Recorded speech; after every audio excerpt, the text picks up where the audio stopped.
Welcome to the Win, Make, Give podcast, season 2, all about winning. I'm here with Chad Hyams and Bob Stewart, and ladies and gentlemen, they are winners. They are winners. I feel pretty good about that. Is that a compliment, right? That might be the nicest thing he said about you all day. I know. There's something backhanded coming down the pipe. You guys know who else was a winner? Charlie Sheen.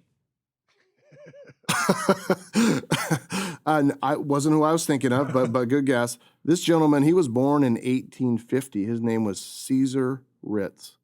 R-I-T-Z. He did not make the cracker. No. Ladies and gentlemen, he eventually became known as the king of hotels. Aha. This individual opened 3 hotels in Europe. London, Paris, and I don't know where else. Somewhere else. Maybe they're both in London. I don't know. He passed away in 1918.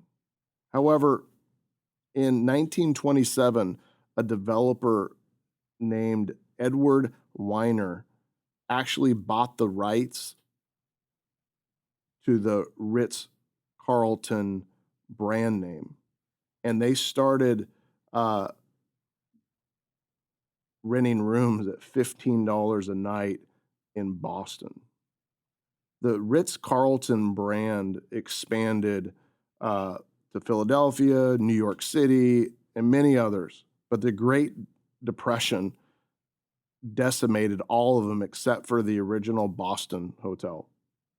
The Ritz-Carlton was extremely formal, Chad, which means Bob Stewart and I would not have been invited. There was dress codes that were enforced. Women could not eat alone in its cafe until 1970. Unescorted women were not allowed in the hotel's bar, which blows me away. Today, fast forward, the Ritz-Carlton is a subsidiary of the Marriott Hotel Group. Okay. When you think, have any of you guys ever stayed at a Ritz hotel? I have once. I don't think I have, because I'm pretty sure I'd remember if I did. Okay. So, nice hotel. They think about the little things.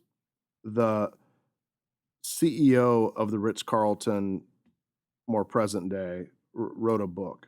Okay. And I went and I dug up some of the quotes from his book. I want to share a few of them with you, and then I'll actually get to the point of today's podcast.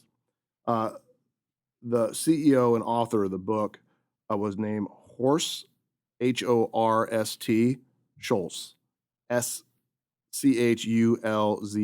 and I'm sure I'm butchering that. It don't matter. Okay, here's what he said.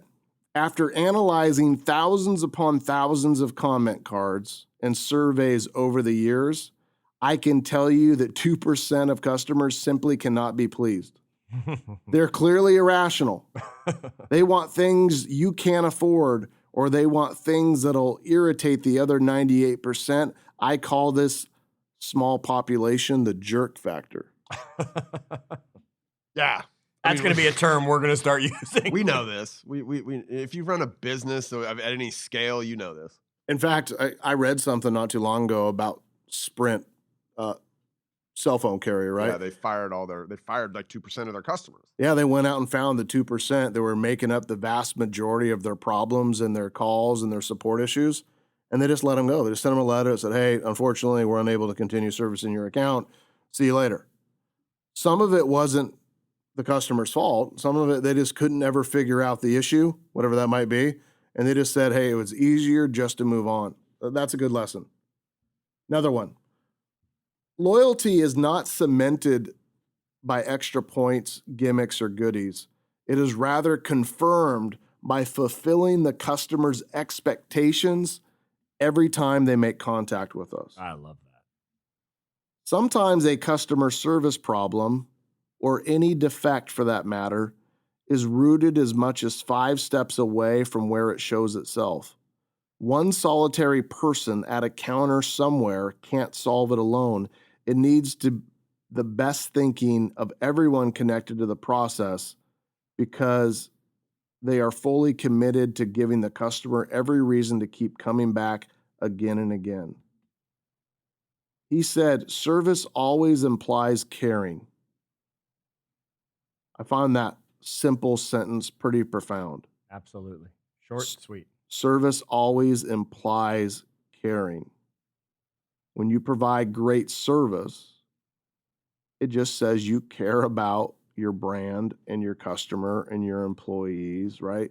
And your I mean, think P&L. about every time you've ever gotten less than great service or even bad service somewhere. Mhm. It was probably from an employee at that organization that didn't give a rat's ass, right? They Yeah. just didn't care. Correct. So true. He said, I won't settle for less than the vision. No excuses allowed, either from myself or those who work with me. I got to ask you a question, everybody. Sounds like you. Are you going to settle for less than the vision? Are you going to allow excuses from those, yourself, from the people around you? You had a different way of saying this, Ben, but you always said something just like this. Do you remember what it was? Yeah, it was about you wouldn't let anybody jeopardize the mission, Yeah. right? I mean, you always said that no one person was going to ever jeopardize the mission, and that's exactly what I'm hearing in this quote right here. Yeah. Yeah. Okay. I'm going to keep going. Okay. If a customer's first 4 contacts with our hotel go well, for example, the phone reservation, the doorman, the bellman, and the front desk, there will be virtually no complaints thereafter. Interesting. First 4 contacts. Think about that, and whatever your business is, what are those first 4 opportunities to make contact with the customer? You're basically buying grace Yep. with every great contact with the customer. So after you've bought a certain amount of grace, everything else is no worries, Right. no bothers, right? Hakuna Matata. It's a wonderful phrase, Bob. It means no worries. You know for how Rest of your long? days? Yeah, exactly. Yeah. And I've seen that one. Yes, he didn't sing it though, at least. Keep going. Do not go back now. If the customer's first 4 contacts with the hotel go well, there will virtually be no complaints thereafter. Mm. Lastly, the old phrase, we've never done it that way before, has no place in a healthy organization. Mm-hmm. Innovation is often squelched in the name of tradition. Think about that in your company. Are you squelching the innovation with your traditions? The old phrase, we've never done it that way before, has no place in a healthy organization. Innovation is often squelched in the name of tradition. Which brings me to something, it's not a quote, but it's a rough interpretation of a story from an interview of Horst. He said, my job as CEO of Ritz-Carton is to ensure the vision, profitability, growth of the company happens, and, Bob Stewart, that all the towels are straight on the rack. I want you guys to think about that. The CEO of the company, the highest paid individual that has the most to lose, so to speak, right? Yep. He said his job is to ensure the vision, growth, profitability of the company, and to make sure that all the towels are straight on the rack. Boy, we've heard that in a different way before around here. What that means to me, ladies and gentlemen, is that the CEO's job is to ensure that details matter. When it touches the customer, every little thing matters. Everything in the middle, the reports, the accounting, the processes, the billing, like that stuff can be hired out.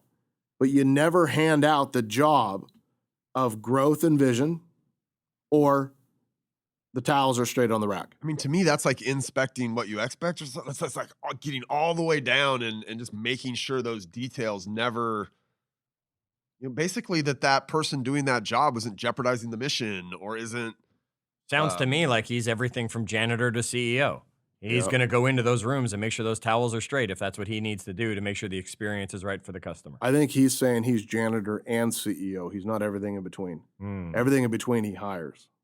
I think people, Bob, they would be surprised to know that there isn't a button or design that goes out in our software that I haven't seen or touched. Yeah. Right? Because of that, it's so important to me because it touches our customers.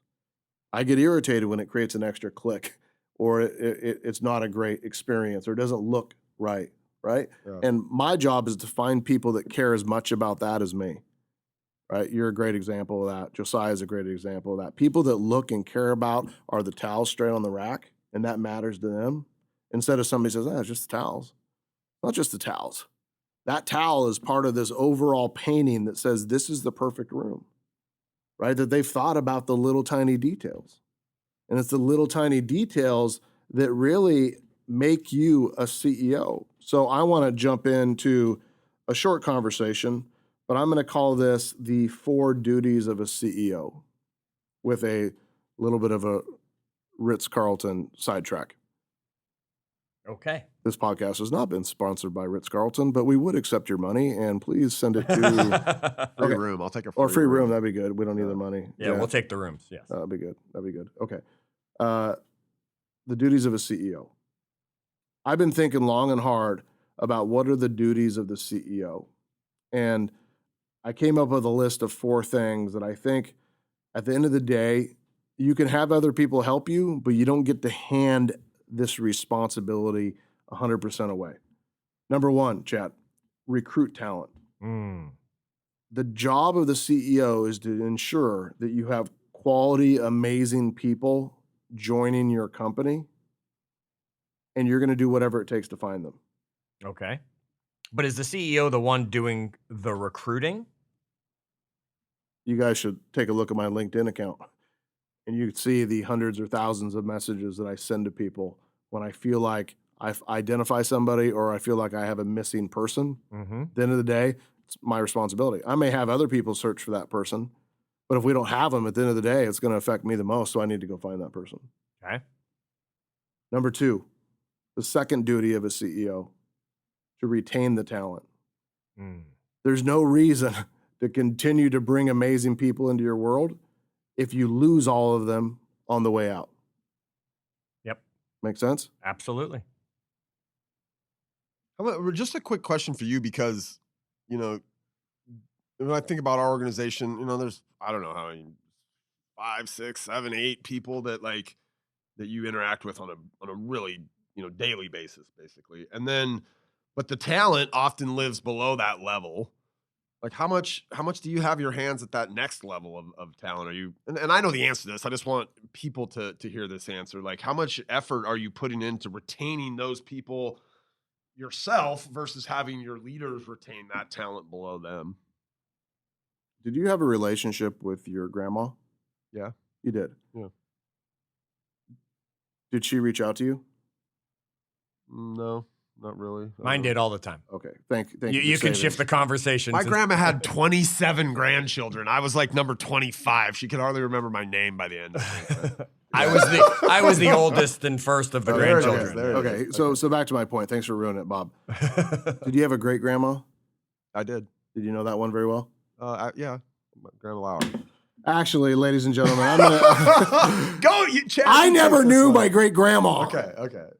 I never knew my great grandma, but I knew my grandma. Okay. And my grandpa taught me to drive. Okay. And my grandpa took me fishing, and my grandpa took me hunting, right? Those sort of things. So what I was thinking about is in your organization, you're the grandparent. Okay. And the person that reports to you are your kids, and the next layer are your grandkids. Got it. Which means you get to give them sugar and send them back to the kids. No, it means you have a relationship all the way to the grandkids. Yes, which you then give the grandkids sugar and give them back to their parents to take care of. Yes. That next level down, that's your kids' grandkids. Yeah, okay. Right? So I would say it's our responsibility to maintain the relationship 2 levels down. Okay. That make sense? Yeah. Okay. Because you probably have enough people that if you can keep that talent on board, like the stuff happening behind that is important, but not as important as that second level of talent. Well, if the second level, the level right below us, quits, I know who I have in my pocket to promote and replace. Got it. I also have a relationship with those people on the 3rd level. So if the second person quits, the 3rd level people don't go with that person. I'm maintaining the security of our family and retaining these people at least 2 levels down. Got it. Now I got to teach my people to do the same thing. We're 2 levels down, and their people for 2 levels down, right, to create that retention. Yep. Number 3, productivity. So the number 3 duty of a CEO is productivity. Okay. 2 types of productivity. Personal productivity, Chad. Okay. I have a responsibility to be personally productive. Why? Because I'm an example to everybody, right? I have massive impact on the organization, and it's important that I'm the painted my face blue, Braveheart guy in the front, yelling to everybody, "We got this, follow me." So I have Okay. to be personally productive. Okay, so CEO doesn't mean you get to now go sit in the fancy chair. You still have to be productive. Might mean I'm doing different things, Yep. but I have to be personally productive. And second, I have to ensure the productivity of the people that report to me and that report to them. Okay. How do I ensure that my people are productive? Making sure that your salespeople are hitting quotas, Yep. and your marketing people are driving enough leads, and your accounting is done in a timely manner, and you're working through those things. That's the responsibility of the CEO, productivity. Okay. Lastly, manage the profit and loss, the P&L, Okay. the budget, the financial stability, security. That's the fourth duty of a CEO, Chad. And this is what's separating, I think, many members of our audience from just being a business owner to being a CEO of their business is a lot of them aren't running profit and loss or managing their profit and loss. They're just clicking it and look and saying, okay, I have one, but they're not necessarily managing it. So talk to us about how you can manage a profit and loss as the duty of a CEO. One of the friends that I spoke to not too long ago said, I decided to make profit a line item on my budget. Okay. That's another way of like restating the profit first book. Right. Pay myself first. Yeah. Yeah. But he said, I'm going to make profit a line item on my budget. So I know that I have to make 10 grand or 100 grand or $1 million a month or whatever it is in profit. And he makes all of his bills and all of his productivity work around that number. Okay. A CEO says they're going to set a standard, right, for their profit and loss. Yep. That they're going to hold the business to a standard, and they are going to invest or spend when they have excess above that standard to invest back in the business. Okay. Too many people sit back and say, no, do you have a lot of profit? Well, I could, but I'm investing back in my business. No, what you're really doing is you're overspending, and you're justifying it by saying that you're investing in your business.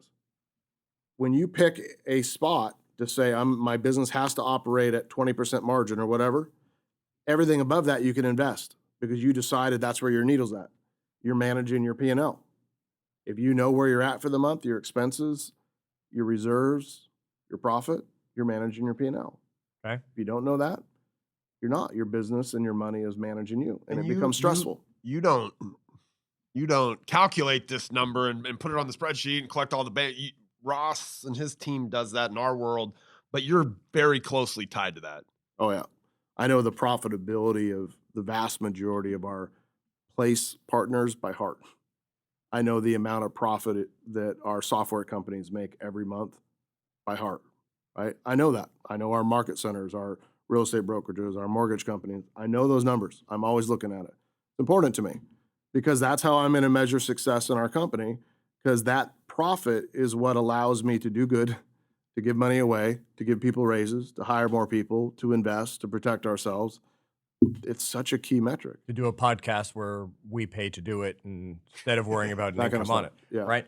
Those are the four duties, Chad, Okay. of a CEO. So they were recruit talent, retain talent, productivity, and manage the profit and loss. And one of the things I always like to bring this back to is we're not only talking business when we're here at Win, Make, Give. We talk health, wealth, leadership, legacy. We're talking this, take it home too. Okay, maybe you're not recruiting talent at home, right? You have your family already. Ben might, But you have to retain the talent, right? I mean, my wife is the CEO of our household, basically. So there has to be a retention to make sure that we both want to stay in the relationship, right? There's the productivity of the household, whatever that is becoming. And folks at home, you need to be managing your profit and loss as well, the exact same way Ben described it. Don't just make up what you're doing with the money and justify and have excuses. It's, no, we look to make this every month, and everything beyond that we can reinvest in our family for the opportunities that are out there. So understand the duties of a CEO, absolutely in the true sense of the word of what the CEO does in a business, but take it home with you as well. Bob, what are you thinking about after Ben covered all of these? My 4-year-old is supremely talented, and he's told me like once a week that he hates this family and he's leaving. So I think I need to put a little work into retaining that guy. He's going to be a big part of the family. I sure as heck hope so. And we hope you remain a part of our family here at Win, Make, Give, joining us in our Facebook group, winmakegive.com or facebook.com/group/winmakegive. Or as I was saying, you can always just come to our website, winmakegive.com, find links to the episodes, the series that we've done, and our social media platforms. We hope you share this with the CEO of your world.